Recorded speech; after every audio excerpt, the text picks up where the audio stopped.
Hi all, welcome to Anast Academy. അപ്പോൾ നമ്മൾ ഇന്ന് ഒരു പുതിയ അപ്ഡേറ്റുമായിട്ട് വന്നിരിക്കുന്നത് നമുക്കറിയാം നമ്മുടെ മെക്കാനിക്കൽ എഞ്ചിനീയറിംഗ് ആസ്പിരൻസിന് അസിസ്റ്റന്റ് എഞ്ചിനീയർ പോസ്റ്റിലേക്കുള്ള വേക്കൻസീസ് പറഞ്ഞ് നോട്ടിഫിക്കേഷൻ കുറച്ച് മാസങ്ങൾക്ക് മുമ്പ് വന്നിരുന്നു. അതിന്റെ ഓൾറെഡി അസിസ്റ്റന്റ് എഞ്ചിനീയർ നമ്മുടെ യൂണിവേഴ്സിറ്റി ഓഫ് കേരള എക്സാംസ് നടന്നു, 18-ാം തീയതി ആയിരുന്നു. എന്നാൽ രണ്ട് അസിസ്റ്റന്റ് എഞ്ചിനീയർ പോസ്റ്റ്, ഒന്നെന്ന് പറഞ്ഞാൽ ഗ്രൗണ്ട് വാട്ടർ ഡിപ്പാർട്ട്മെന്റും മറ്റൊന്ന് അഗ്രോ ഇൻഡസ്ട്രീസ്, ഈ രണ്ട് അസിസ്റ്റന്റ് എഞ്ചിനീയർ എക്സാമിനേഷൻ നടന്നിട്ടില്ല. അതിന്റെ ഭാഗമായിട്ട് നമ്മുടെ ഗ്രൗണ്ട് വാട്ടർ ഡിപ്പാർട്ട്മെന്റിന്റെ അസിസ്റ്റന്റ് എഞ്ചിനീയർ എക്സാമിന്റെ കൺഫർമേഷൻ വന്നിട്ടുണ്ടായിരുന്നു. അപ്പം കൺഫർമേഷൻ ഡേറ്റിന് ശേഷം നമ്മുടെ കാറ്റഗറി നമ്പർ 466/2024 ആണ് കാറ്റഗറി നമ്പർ.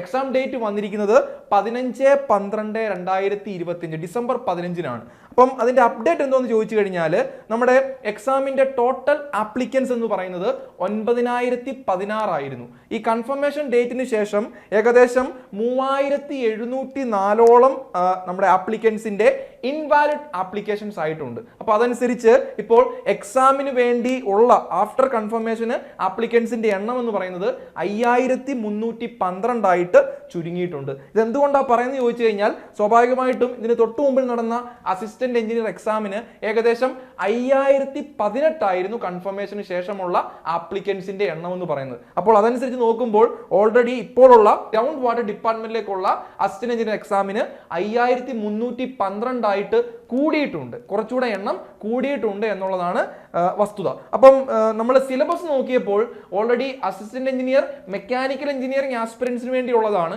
പക്ഷെ സിലബസിൽ ഏകദേശം 40% മാത്രമേ മെക്കാനിക്കൽ എഞ്ചിനീയറിംഗ് ആസ്പിരൻസ് അല്ലെങ്കിൽ മെക്കാനിക്കൽ എഞ്ചിനീയറിംഗ് ബേസ്ഡ് സിലബസ് ഉള്ളൂ. ബാക്കി 60% എന്ന് പറയുന്നത് അഗ്രികൾച്ചറും അതുകൂട്ട് തന്നെ മൈനിങ്ങും ചേർന്നുള്ളതാണ്. അപ്പോൾ പഠിത്തം എന്ന് പറയുന്നത് കുറച്ച് ക്ലേശകരമായിരിക്കും. കാരണം നമ്മൾ അപ്ലൈ ചെയ്തപ്പോൾ സിലബസ് പറഞ്ഞിരുന്നത് മെക്കാനിക്കൽ ബേസ്ഡ് ആയിരുന്നു. എന്നാൽ പിന്നീട് അത് മാറി നമ്മുടെ ക്വസ്റ്റ്യൻ പേപ്പറിലെ 60% മറ്റ് ഡിപ്പാർട്ട്മെന്റ് അല്ലെങ്കിൽ മറ്റ് സബ്ജക്റ്റിൽ നിന്ന് വരുന്നു എന്നുള്ളത് ഒരു പ്രശ്നകരമായ കാര്യമാണ്. അപ്പം ഇതറിയാതെയാണ് നമ്മൾ ഓൾറെഡി കൺഫർമേഷൻ കൊടുത്തപ്പോൾ 5312 പേരോളം ഇപ്പം എക്സാമിന് വേണ്ടി 15-ാം തീയതി ഡിസംബർ 15 നടക്കുന്ന എക്സാമിന് വേണ്ടി റെഡി ആകേണ്ടതായിട്ടുണ്ട്.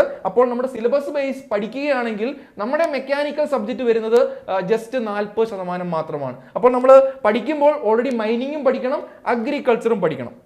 അപ്പം ആ രീതിയിൽ പ്രിപ്പറേഷൻ പോകണമെന്നുണ്ടെങ്കിൽ നമ്മൾ മാക്സിമം നമുക്ക് അറിയാത്ത, നമ്മൾ പഠിച്ചിട്ടില്ലാത്ത, നമ്മൾ കേട്ടിട്ട് മാത്രമുള്ള മൈനിങ്ങിന്റെയും അഗ്രികൾച്ചറിന്റെയും കോർ സബ്ജക്ട്സ് എല്ലാം പഠിക്കേണ്ട ടോപ്പിക്സ് പഠിക്കേണ്ടതായിട്ട് വരുന്നുണ്ട്. അപ്പം ആ രീതിയിലായിരിക്കണം പ്രിപ്പറേഷൻ. അപ്പം ജസ്റ്റ് നമ്മൾ ഇന്ന് അപ്ഡേറ്റ് ഒന്ന് പറയാൻ വേണ്ടി വന്നേ ഉള്ളൂ.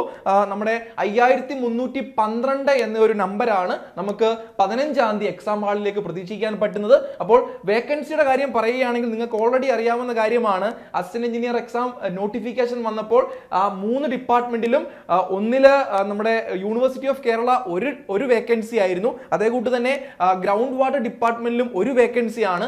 അഗ്രോ ഇൻഡസ്ട്രീസിലാണ് 2 വേക്കൻസി വന്നിരിക്കുന്നത്. അപ്പം ഈ 5312 പേരും വളരെ കുറഞ്ഞ നമ്പർ ഓഫ് വേക്കൻസിക്ക് വേണ്ടിയാണ് മത്സരിക്കേണ്ടത് എന്നുള്ളതാണ് ഏറ്റവും വലിയ വസ്തുത. അപ്പം സ്വാഭാവികമായിട്ടും ഇതിനു വേണ്ടി പ്രിപ്പയർ ചെയ്യുന്നവർക്ക് ഇപ്പോൾ എല്ലാവരും അന്വേഷിച്ച് നടക്കുന്ന ഒരു കാര്യമാണ്, എങ്ങനെ എനിക്ക് ഇതിന് പ്രിപ്പയർ ചെയ്യാൻ പറ്റും, എൻ്റെ മെക്കാനിക്കൽ അല്ലാത്ത സബ്ജക്ട്സ് ഞാൻ എങ്ങനെ പ്രിപ്പയർ ചെയ്യും, എങ്ങനെ അതിന്റെ സബ്ജക്ട്സിന്റെ ടോപ്പിക്സ് എനിക്ക് കിട്ടുമെന്നുള്ളത്. നമ്മുടെ ഏണസ്റ്റ് അക്കാദമിയിൽ ഓൾറെഡി ഈ പറയുന്ന അസിസ്റ്റന്റ് എഞ്ചിനീയർ പോസ്റ്റിലേക്കുള്ള എക്സാം ബേസ്ഡ് ആയിട്ടുള്ള ക്ലാസ്സസ് ഓൾറെഡി സ്റ്റാർട്ട് ആയിട്ടുണ്ട്. ഇപ്പോൾ പറഞ്ഞ 40-60% എന്നുള്ള ആനുപാതികമായിട്ടുള്ള റേഷ്യോ വന്നാലും ഓൾറെഡി ക്ലാസ്സസ് എല്ലാം നമ്മൾ ഈ പറയുന്ന മൈനിങ്ങിന്റെയും അതുകൂട്ട് തന്നെ അഗ്രികൾച്ചറും ബേസ്ഡ് ക്ലാസ്സസ് സ്റ്റാർട്ട് ആയിട്ടുണ്ട്. അതുകൊണ്ട് എത്രയും വേഗം നമ്മൾ ഈ പറയുന്ന അസിസ്റ്റന്റ് എഞ്ചിനീയറിന് വേണ്ടി പ്രിപ്പയർ ചെയ്യുന്ന കൺഫർമേഷൻ കൊടുത്തിട്ടുള്ള ഈ നമ്പർ ഉദ്യോഗാർത്ഥികൾ മാക്സിമം ഈ കോഴ്സിൽ ജോയിൻ ചെയ്യാൻ ശ്രമിക്കുക.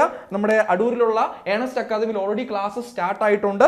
എല്ലാം ബേസിക്കലി സിലബസ് ഓറിയന്റഡ് ആണ്. മെക്കാനിക്കൽ സിലബസ് മാത്രമല്ല, ഈ പറഞ്ഞ അഗ്രികൾച്ചറും വരുന്നുണ്ട്. മൈനിങ് ബേസ്ഡ് ആയിട്ടുള്ള ക്ലാസ്സസ് ആണ്.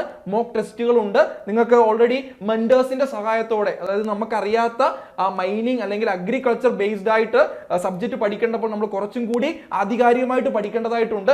മെന്റേഴ്സിന്റെ സഹായത്തോടെ ക്ലാസ്സസ് നമുക്ക് കിട്ടും എന്നുള്ളതാണ് ഏറ്റവും വലിയ പ്രത്യേകത. അപ്പം ground water department assistant engineer എക്സാമിലേക്ക് കോഴ്സസിൽ ജോയിൻ ചെയ്യാൻ വേണ്ടി താഴെയുള്ള ഗൂഗിൾ ഫോം ഫില്ല് ചെയ്ത് നിങ്ങൾക്ക് എന്തെങ്കിലും സംശയങ്ങളുണ്ടെങ്കിൽ, നിങ്ങളുടെ സിലബസിനെ കുറിച്ചോ കോഴ്സസിനെ കുറിച്ചോ സംശയങ്ങളുണ്ടെങ്കിൽ താഴെ കാണുന്ന നമ്പറിൽ ഞങ്ങളെ കോൺടാക്ട് ചെയ്യുക. നിങ്ങൾക്ക് വേണ്ട എല്ലാ ഹെൽപ്പുകളും ഞങ്ങൾ ചെയ്തു തരുന്നതാണ്. Thank you.